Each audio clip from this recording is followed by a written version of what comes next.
ఇళ్లలో LPG gas వాడుతున్న వినియోగదారులందరికీ చమురు మార్కెట్ సంస్థలు మరియు కేంద్ర ప్రభుత్వం ఒక కీలక హెచ్చరిక జారీ చేసింది. గ్యాస్ వినియోగదారులు ఎవరైనా ఆధారిత బయోమెట్రిక్ ఈకేవైసీని పూర్తి చేయకపోతే ఆగస్టు 16, 2026 లోగా తప్పనిసరిగా పూర్తి చేసుకోవాలి. గడువులోగా ఈ ఈకేవైసీ పూర్తి చేయని వారు గృహ వినియోగ గ్యాస్ సబ్సిడీని కోల్పోయే ప్రమాదం ఉంది. అంతేకాకుండా ఈకేవైసీ పూర్తి చేసే వరకు సబ్సిడీ ధరలకు సిలిండర్లు పొందడానికి అనర్హులవుతారు. మార్కెట్ ధర ప్రకారం ఎక్కువ మొత్తాన్ని చెల్లించాల్సి ఉంటుంది. దేశంలో వంట గ్యాస్ రాయితీలు దుర్వినియోగం కాకుండా అడ్డుకోవడానికి బోగస్ లేదా డూప్లికేట్ కనెక్షన్లను తొలగించడానికి ప్రభుత్వం ఈ నిబంధనలను కఠినతరం చేసింది.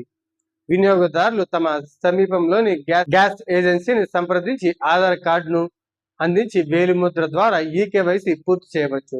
వృద్ధులు లేదా వేలిముద్రలు పడని వారు ఆధార్ కేంద్రాల ద్వారా, ఐరిస్ స్కాన్ ద్వారా దీన్ని అప్డేట్ చేసుకోవచ్చు. ఇప్పటికీ ఈకేవైసీ పూర్తి చేసిన వారు ఆందోళన చెందాల్సిన అవసరం లేదు.